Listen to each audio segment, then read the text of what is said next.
Amid ongoing West Asian crisis, India continues to maintain stable petroleum supplies. Crude oil is being sourced from more than 40 countries. Now, 70% of crude oil is coming via routes other than the Strait of Hormuz.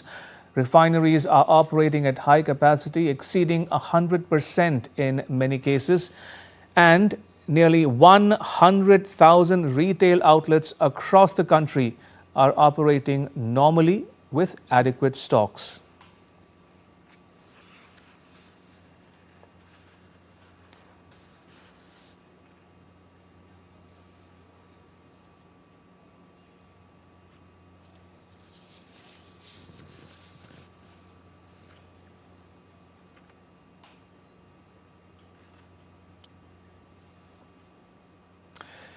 The Indian government is taking steps to ensure continued availability of petroleum products and LPG despite concerns in supply because of prevailing geopolitical situation and closure of the Hormuz Strait.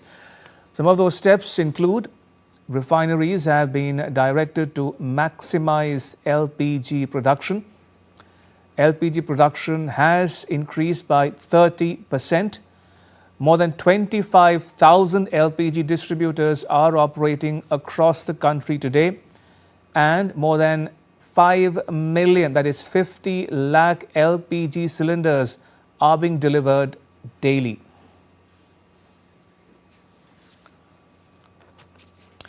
All right, joining us to talk more about the Iran war is Dr. Meena Singh Roy, a former head of the Eurasia and West Asia Center at the Manohar Parrikar Institute for Defence Studies and Analysis. It's a state-funded think tank headquartered in New Delhi. Dr. Roy, welcome to DD India News Hour. I have a couple of quick questions for you so that our viewers joining us can benefit from your presence on the show. Is the US winning the war? See, my own analysis says there are no winners in this war. What we can say is what has been their goal. So I don't, militarily maybe, but otherwise in terms of their objectives and goal, I wouldn't say that they are winning the war. Which brings me to my next question, Dr. Roy. How has Iran, specifically the regime in Tehran, survived these past 2 weeks? Did you expect it? I expected it. I expected it. Why do you say that? I am saying it because I've been interacting with them. I've been visiting that country for so many years now. And, you know, the resilience, the hardliners, you know, you have to understand that Iran is at the weakest moment. That is true. But, you know, when you talk to the people today, despite they not liking the regime, despite their problems with the regime, they are united. They see this as a destruction of their country. Now, when the dust settles, things are only going to be coming into real domain of who has lost and who has won. But I personally feel in wars, you don't win and lose. Actually, it depends who has inflicted more damage to the other, you know, party. And in this case, what is definite is that Iran will have to suffer the greater damage as compared to United States and Israel, because this is an asymmetric war. We all know it. But what I think probably there was some miscalculation, misunderstanding. Maybe we don't know. We are dealing with the ego of an individual. So I think here, when we are talking about bringing peace and security and prosperity to the people of Iran, that is not what has been achieved. Will that be the case post-war when it ends and how it ends? And I don't have a definite answer how and when it will end. And I think I can only talk about the situation where who will blink first. Mainly, will Iran be decapitated in a sense militarily so that they have nothing to fight? What will be that situation? How long they can prolong?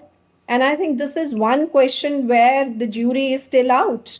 The world is divided on this, but world is united on the fact that the war is not, solution to any problem. And particularly when we are dealing with a big nation like Iran. Absolutely.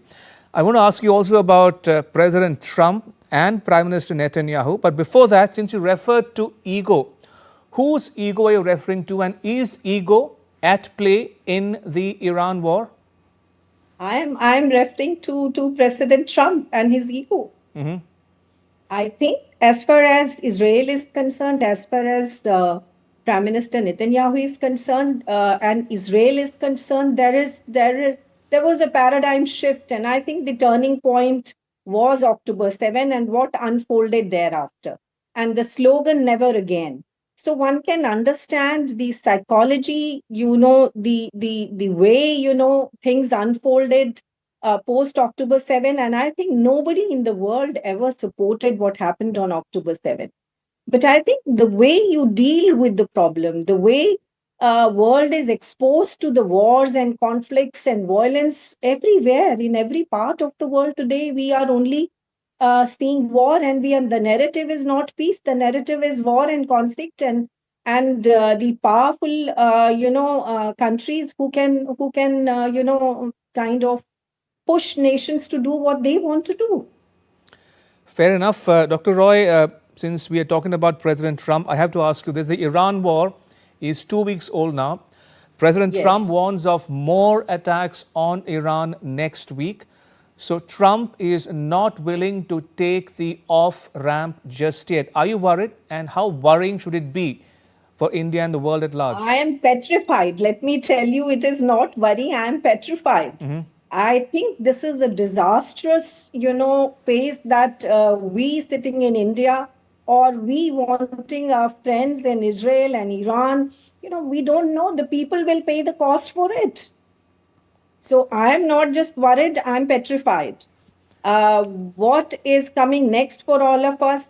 You have alluded to how Government of India is trying to manage it, how, we have taken enough steps to ensure that, the LPG and oil is being given to our people.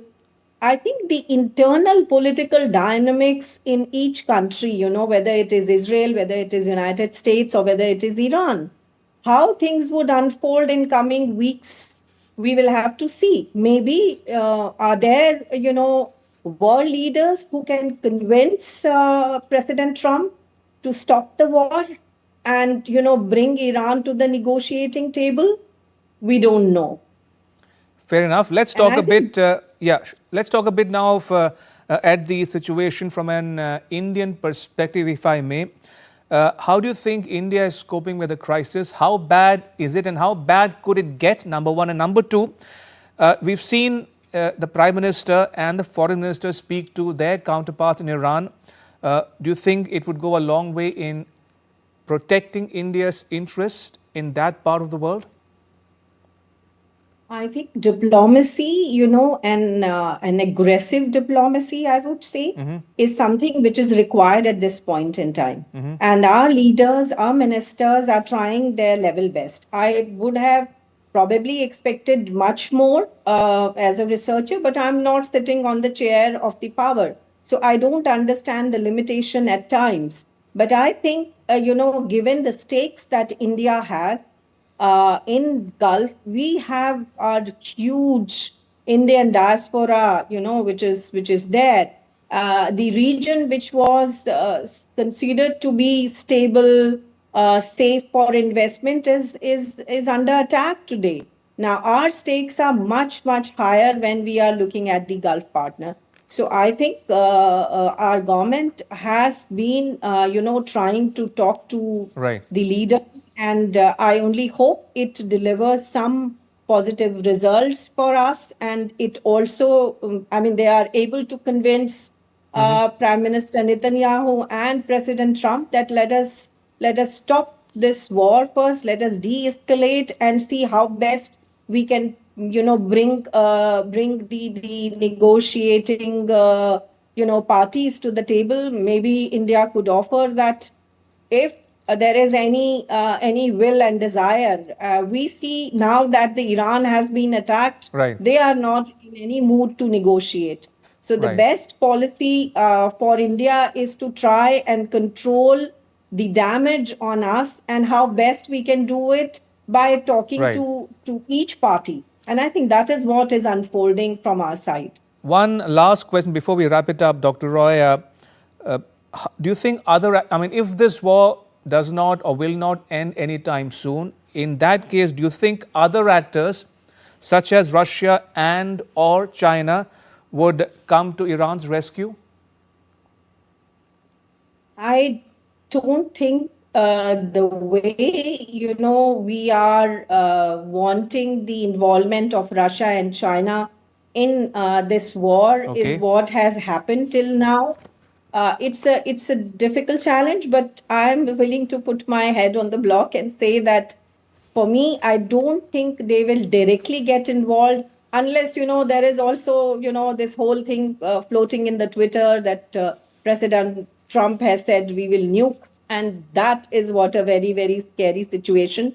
If something like that is really a reality or a threat, I think that's what scares us more. And that would be the beginning of the real, I would say the third world war that everybody is talking about. And let's hope that doesn't happen. It's just a threat. Dr. Meena Singh Roy, thank you so much for your inputs and for sharing your perspectives with our viewers at home and abroad. Thank you so much for your time. Appreciate it. Pleasure. Thank you so much.